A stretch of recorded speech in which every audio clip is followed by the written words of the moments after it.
आज की इस वीडियो में हम लोग बात करेंगे कि जेके फ्लिप फ्लॉप का आउटपुट क्या होता है।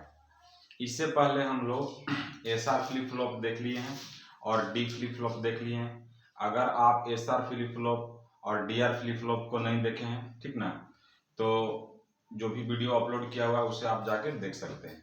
और सारा फ्लिप फ्लॉप को समझने के लिए आपको एसआर लैच का कॉन्सेप्ट क्लियर होना चाहिए। अगर आपके पास एसआर लैच का कॉन्सेप्ट क्लियर नहीं है तो एसआर लैच का वीडियो बनाया हुआ है, उसको भी देख सकते हैं।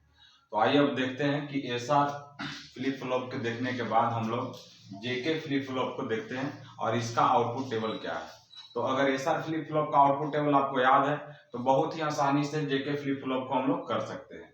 तो यहाँ पे एसआर फ्लिप फ्लॉप ही बनाया हुआ है। ये जो ब्लॉक डायग्राम बनाया है ये एसआर फ्लिप फ्लॉप का ब्लॉक डायग्राम है। मतलब इसमें नैंड गेट लगा होगा, जैसे कि उसमें लगा के हम लोग देखें। तो ये ब्लॉक डायग्राम दर्शा रहा है कि एसआर फ्लिप फ्लॉप है, इसको क्लॉक पल्स दिए हैं, ठीक ना। और यहाँ आउटपुट क्यूएन है और यहाँ का आउटपुट क्या है, क्यूएन का कॉम्प्लीमेंट है। तो यहाँ से एक टर्मिनल गया है किसमें, इस एंड गेट में, और यहाँ पे जे टर्मिनल आ रहा है। उसी तरह से यहाँ से आया है इसमें एक टर्मिनल क्यूएन और यहाँ क्या जा रहा है, के जा रहा है। तो इस तरह से जे इनपुट और के इनपुट, जे इनपुट और के इनपुट जा रहा है। लेकिन यहाँ पर इस एंड गेट के लिए दो इनपुट बन रहा है, एक जे बन रहा है और एक क्यूएन का कॉम्प्लीमेंट बन रहा है। क्यूएन का कॉम्प्लीमेंट क्यों, क्योंकि क्यूएन का कॉम्प्लीमेंट यहाँ आ रहा है। तो ये दोनों मिल के आउटपुट बनेगा यहाँ पे, तो जे क्यूएन का कॉम्प्लीमेंट हुआ। ये दोनों मिला के क्या बनेगा, एस। क्यों, क्योंकि एसआर लैच है, ये एसआर फ्लिप फ्लॉप है, सॉरी ये एसआर फ्लिप फ्लॉप है, इसलिए यह टर्मिनल क्या बन जाएगा, एस बन जाएगा। उसी तरह से यहाँ से के आया और इधर से क्या आ रहा है, क्यूएन आ रहा है, तो दोनों मिलके क्या बन जाएगा, के इंटू क्यूएन, और ये क्या बन जाएगा, आर। क्यों, क्योंकि एसआर फ्लिप फ्लॉप है। तो इस तरह से हम लोग देख लिए। अब हमको बस ये देखना है कि जे और के का वैल्यू बदलने से एस और आर का वैल्यू क्या आता है, और एस और आर का वैल्यू आने के बाद हम लोग आउटपुट टेबल बना लेंगे। तो जे और के का वैल्यू हम लोग लेते हैं। तो जे और के का वैल्यू क्या हो सकता है, या 0 0 हो सकता है, 0 1 हो सकता है, 1 0 हो सकता है, और 1 1 हो सकता है। तो 0 0 देखिए, 0 0 हम दो बार लिए हैं, 0 1 दो बार लिए हैं, 1 0 दो बार लिए हैं, 1 1 दो बार लिए हैं, ठीक ना। मतलब बोले ना अभी कि 0 0 हो सकता है, 0 1 हो सकता है, 1 0 हो सकता है, 1 1 हो सकता है। लेकिन 0 0 को दो बार लिए हैं, क्यों लिए हैं, क्योंकि जिस समय जे और के का मान 0 0 है उस समय हो सकता है कि क्यूएन का वैल्यू 0 हो या 1 हो। तो एक बार 0 0 लिए तो उस समय मान लिए कि 0 है, एक बार 0 0 लिए तो मान लिए कि उस समय क्या है, 1 है। ठीक उसी प्रकार से जिस समय जे और के का वैल्यू 0 1 है उस समय मान लिए क्यूएन का वैल्यू 0 है, या हो सकता है कि 1 होगा, तो अगला कंडीशन में 1 ले लिए हैं, 0 और 1 पे क्या ले लिए, 1। ठीक उसी तरह से 1 0 पर एक बार क्यूएन 0 लिए हैं और 1 0 पर एक बार क्यूएन 1 लिए हैं। एक बार 1 1 पर एक बार क्यूएन 0 लिए हैं और एक बार 1 1 पर क्यूएन क्या लिए, 1 लिए हैं। मतलब क्यूएन का वैल्यू 0 1 0 1 0 1 0 1 हो सकता है, ठीक ना। तो इसी तरह से हम लोग क्या देख रहे हैं कि 4 ही कंडीशन है, लेकिन 4 गुना 8 कंडीशन बन रहा है। क्यों, क्योंकि क्यूएन का वैल्यू या तो 0 हो सकता है या 1 हो सकता है।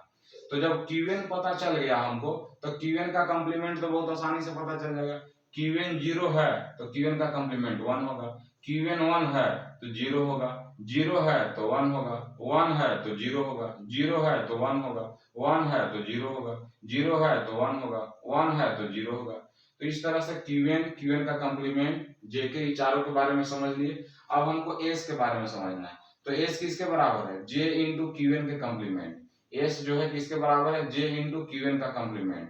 तो देखिए यहाँ पे एस का वैल्यू निकालने के लिए जे का वैल्यू लेना होगा, तो जे का वैल्यू क्या है, 0 है, और क्यूएन का कॉम्प्लीमेंट कितना, 1 है। तो 0 में 1 से गुना करेंगे तो 0, जे का वैल्यू 0 और क्यूएन का कॉम्प्लीमेंट 0, तो 0 में 0 से गुना करेगा तो 0। यहाँ पे जे का वैल्यू 0 और क्यूएन का कॉम्प्लीमेंट 1, तो 0 में 1 से गुना करेगा तो 0, ठीक ना। उसी तरह से 0 और यहाँ 0, 0 में 0 से गुना करेंगे तो 0, यहाँ पर 1, यहाँ पे 1 है और यहाँ पे क्या 1 है, 1 में 1 से गुना करेंगे तो 1, यहाँ पे 1 है और यहाँ पे क्या है 0 है, तो 1 में 0 से गुना करेंगे तो 0, यहाँ पे 1 है और यहाँ पे क्या है 1 है, तो 1 में 1 से गुना करेंगे तो 1, यहाँ पे 1 है और यहाँ पे क्या है 0 है, तो 1 में 0 से गुना करेंगे तो 0। तो इस तरह से हम लोग क्या देखते हैं, ठीक ना, कि एस का वैल्यू 4 को 0 आ रहा है, फिर 1 0 1 0 आ रहा है, तो एस का वैल्यू इस तरह से आया। ठीक उसी तरह प्रकार से अब आर का वैल्यू हम लोग को निकालना है। तो आर का वैल्यू के इंटू क्यूएन के बराबर है, आर का वैल्यू के इंटू क्यूएन के बराबर है। तो के और क्यूएन का गुना करो, मतलब 0 और 0 का गुना करेंगे, 0 और 0 का गुना करेंगे तो 0। यहाँ पे 0 और 1 का गुना करेंगे, 0 और 1 का गुना करेंगे तो 0। यहाँ पे 1 और 0 का गुना करेंगे तो 1 और 0 का गुना करेंगे तो 0। यहाँ पे 1 और 1 का गुना करेंगे तो 1 और 1 का गुना किए तो 1। यहाँ पर 0 और 0 का गुना करेंगे तो 0। यहाँ पर 0 और 1 का गुना किए तो 0। यहाँ पर 1 और 0 का गुना किए तो 0। यहाँ पर 1 और 1 का गुना किए तो 1। तो इस तरह से हम लोग आर का वैल्यू निकाल लिए, आर का वैल्यू निकाल लिए। तो अब इस एसआर फ्लिप फ्लॉप के लिए एस का वैल्यू और आर का वैल्यू हमको पता चल गया। अब जब एस और आर का वैल्यू पता चल गया तो हम लोग को पहले से पता है कि एसआर फ्लिप फ्लॉप का आउटपुट क्या होता है। उसी आउटपुट के आधार पर इस नया आउटपुट को हम लोग लिख लेंगे, और इस नया आउटपुट को लिखेंगे मतलब मेरा क्या मिल जाएगा, जेके फ्लिप फ्लॉप का आउटपुट मिल जाएगा। क्यों? क्योंकि ये जो एस है जे पर डिपेंड कर रहा है, आर है के पर डिपेंड कर रहा है, यानी कि दोनों किससे निकला, जेके फ्लिप फ्लॉप से निकला। तो ये जो क्यूएन प्लस 1 नया आउटपुट मिलेगा वो जेके फ्लिप फ्लॉप का मिलेगा, लेकिन इसको निकालने के लिए हम लोग एसआर फ्लिप फ्लॉप का प्रयोग कर रहे हैं, जिसका यूज करके हम लोग आसानी से निकाल सकते हैं। तो देखिए अब आपको याद होगा कि एस का वैल्यू 0 होता है, आर का वैल्यू 0 होता है, एस का वैल्यू 0 होता है, आर का वैल्यू 0 होता है। तो एसआर फ्लिप फ्लॉप में नो चेंज कंडीशन होता है, और नो चेंज कंडीशन कहने का मतलब कि क्यूएन का वैल्यू जो पुराना वाला था वही वाला होगा। तो क्यूएन का वैल्यू पुराना वाला 0 था, इसीलिए यहाँ पर 0 लिखे हैं। अब यहाँ देखो एस का वैल्यू 0 है और आर का वैल्यू 0 है, तो एस का वैल्यू 0 और आर का वैल्यू 0 रहने पर एसआर फ्लिप फ्लॉप में सेम एज प्रीवियस वैल्यू होता है, नो चेंज कंडीशन होता है, मतलब जो आउटपुट नया होगा वो पुराना आउटपुट के बराबर होगा। तो पुराना आउटपुट क्या है, 1 है, तो यहाँ पे क्या ले लिए, 1 ले लिए। तो चूंकि 0 पुराना वाला के जैसा है, ये वाला 1 पुराना वाला के जैसा है, यानी कि इसको हम क्या लिख दिए, क्यूएन लिख दिए, मतलब ये नो चेंज कंडीशन। इसका मतलब ये हुआ कि जब जे और के का वैल्यू 0 0 होगा तो इसमें भी क्या आ रहा है, नो चेंज कंडीशन आ रहा है। जब जे और के का वैल्यू 0 0 हो रहा है तो क्यूएन कुछ भी रहे मेरा क्या आ रहा है, नो चेंज कंडीशन आ रहा है। अब अगला में बात करते हैं कि यहाँ पर एस का वैल्यू 0 है, आर का वैल्यू 0 है, तो जो पुराना वाला होगा, पुराना वाला क्या है, 0 है, तो यहाँ पे 0 आ गया। यहाँ पर एस का वैल्यू 0 है, आर का वैल्यू 1 है, तो जब एस का वैल्यू 0 होता है, आर का वैल्यू 1 होता है, तो एसआर फ्लिप फ्लॉप में क्या होता है, रीसेट कंडीशन होता है, और रीसेट होने का मतलब क्या होता है, 0 होता है। तो यहाँ पे 0 लिखे हैं। तो यहाँ पर जो 0 लिखा हुआ है वो रीसेट के कारण लिखा हुआ है, और यहाँ पर जो 0 लिखा हुआ है वो सेम है प्रीवियस वैल्यू के कारण लिखा हुआ है, लेकिन दोनों तो 0 है। और किस इनपुट पर 0 है, तो जब j का मान 0 है, k का मान 1 है, j का मान 0 है, k का मान 1 है, तब दोनों क्या हो रहा है, 0 हो रहा है, चाहे क्यूएन का पुराना वैल्यू कुछ भी रहे। तो जब दोनों 0 है तो हम क्या कहेंगे, रीसेट कंडीशन कहेंगे। ठीक उसी तरह से अब हम लोग देखेंगे कि एस का वैल्यू 1 है और आर का वैल्यू क्या है, 0 है। एस का वैल्यू 1 है, आर का वैल्यू 1 है, तो सेट कंडीशन होता है। तो सेट कंडीशन कहने का मतलब 1 होगा। जब एस का वैल्यू 0 है, आर का वैल्यू 0 है, तो एस का वैल्यू 0, आर का वैल्यू 0 होने पर सेम एज प्रीवियस। तो सेम एज प्रीवियस में क्या हो गया, यहाँ पर क्यूएन 1 हो गया।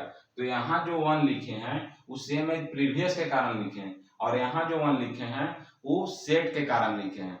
तो इन दोनों 1 का मतलब क्या है, मतलब ये है कि जब j का वैल्यू 1 है, k का वैल्यू 0 है, तो यहाँ पर 1, यहाँ पर j का वैल्यू 1, k का वैल्यू 0, तो यहाँ पर 1, यानी कि क्या हो गया, सेट कंडीशन हो गया।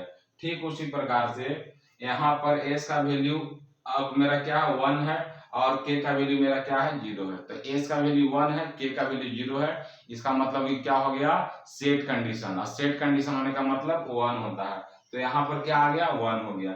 यहाँ पर क्या है, एस का वैल्यू 0 है, आर का वैल्यू 1 है, तो एस का वैल्यू 0 रहता है, आर का वैल्यू 1 होता है, तो रीसेट कंडीशन होता है, मतलब 0 होगा। तो अभी जो 1 है इसको थोड़ा देखो, क्यूएन का जस्ट उल्टा है। यहाँ पे क्यूएन है 0 और ये कितना है, 1, तो क्यूएन का जस्ट उल्टा है, इसीलिए क्यूएन के कॉम्प्लीमेंट लिख रहे हैं। यहाँ पर क्यूएन है 1 और यहाँ पे आउटपुट क्या आया, नया वाला 0, तो इसको भी क्यूएन का कॉम्प्लीमेंट लिख रहे हैं।